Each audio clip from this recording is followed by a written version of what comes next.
يا أيها الذين آمنوا اتقوا الله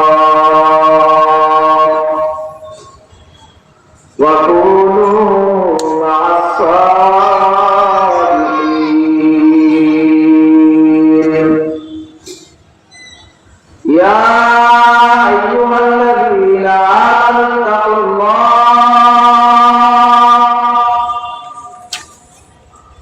رب العالمين দাসিয়া বলেন হে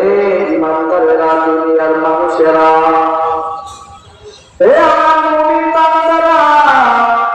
ইয়া আইয়ুহাল্লাযীনা আমানু তাকুল্লাহ তোমরা আমি আল্লাহকে ভয় করো আমি আল্লাহর ভয় তোমার ভিতরে ঢুকাও কারণ কি আল্লাহকে ভয় করতে বলেন যাও আল্লাহ রাব্বুল আলামিন বলেন ও আমার দুনিয়ার বান্দারা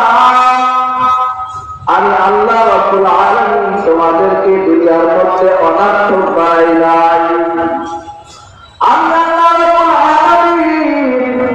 তোমাদেরকে দুনিয়ার মধ্যে উদ্দেশ্যহীন করে পাঠাই নাই আমি আল্লাহ তোমাদেরকে দুনিয়ার মধ্যে পাঠাইছি আমি আল্লাহর একটা উদ্দেশ্য আছে ঠিক কিনা প্রত্যেকটা জিনিসের উদ্দেশ্য থাকে ইমাম গাদ্দাফি রাহমাতুল্লাহি আলাইহি তিনি তার কিতাবের মধ্যে লেখেন আমাদের দেশে নৌকা চলে পানির মধ্যে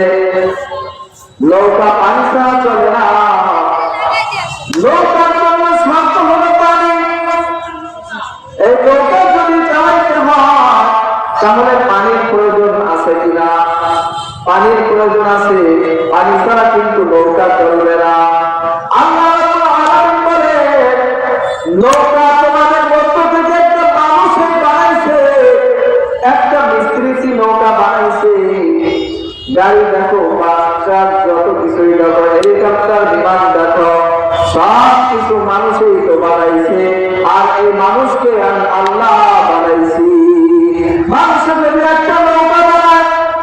মানুষের যদি একটা গাড়ি বানায় তার উদ্দেশ্য থাকে এই গাড়ি দিয়ে মানুষ উপকৃত হবে এই নৌকার মাধ্যমে মানুষ উপকৃত হবে এইটা তার উদ্দেশ্য থাকে আল্লাহ রাব্বুল আলামিন বলে বান্দা আমি তোমাকে বানাই না আমার একটা উদ্দেশ্য আছে আল্লাহ রাব্বুল আলামিনের কি উদ্দেশ্য আল্লাহ রাব্বুল বাস্তব বানাইলেন জমিন বানাইলেন ও দুনিয়ার মানুষেরা আমি আল্লাহ গাছ বানাইলাম তরুলতা মাছ পশু পাখি যত কিছু বানাইলাম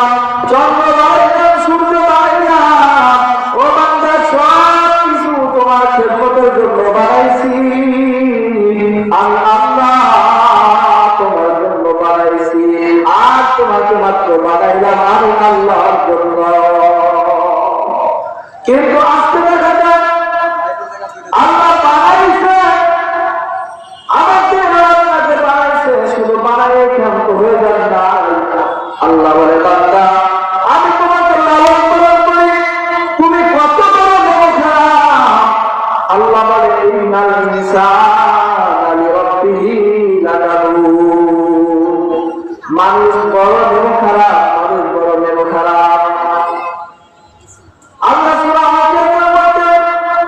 একটা ঘোড়ার প্রসঙ্গ খেয়ে বলে ওয়াল আদিয়াতি বদহা ফাল মুরিয়াতি বদহা ফাল মুগীরাতি সুবহা ফাআসারনা বিহি নাবা আল্লাহ এখানে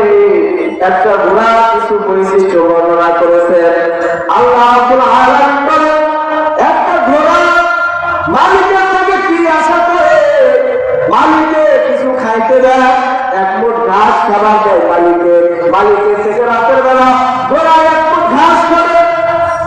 এই ঘাস খাওয়ার জন্য এই ঘোড়া কত কষ্ট করে নিজের জীবনকে বাজি রাখা মালিককে মরুভূমির মধ্যে নিয়ে চলে ওই প্রচন্ড গরম প্রচন্ড বালুর তাপ পাথরের মধ্যে ঘোড়ার পা কেটে যায় আর যখন যুদ্ধের ময়দানে ঘোড়া মালিককে তার নিজের উপর করে নিয়ে যায় চাবি নিজের জীবনকে বাজি রাখা যুদ্ধের ময়দানে নিয়ে যায়। ওরা জানে যে কোনো মুহূর্তে আমি মৃত্যুবরণ করতে পারি। এটা ঘোড়ায় যায়, যাওয়ার পর মালিককে নিয়ে যাওয়া যায়। আল্লাহ রাজ্যে একটা পশু পাখি, একটা প্রাণী, সেও তার মালিকের সাথে নাফরমানি করে না,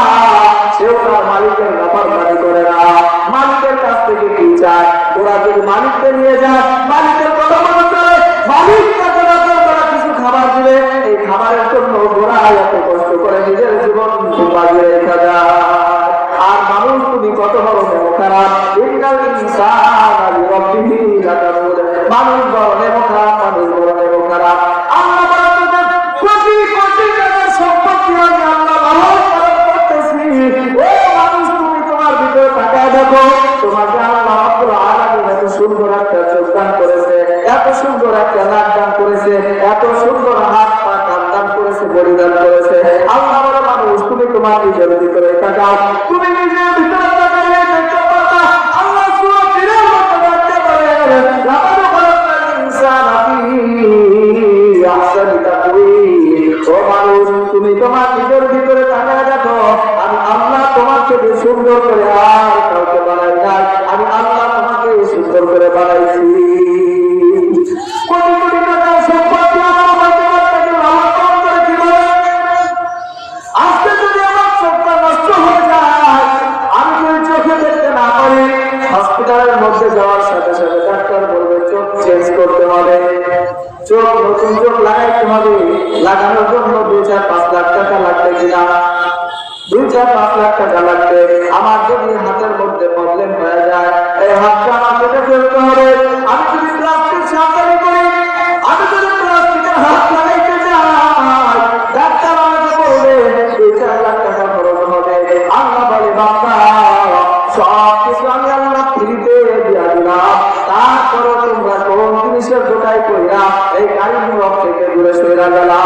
আল্লাহ বলে আফসোসের সাথে বলেন, ইয়া আইয়ুহাল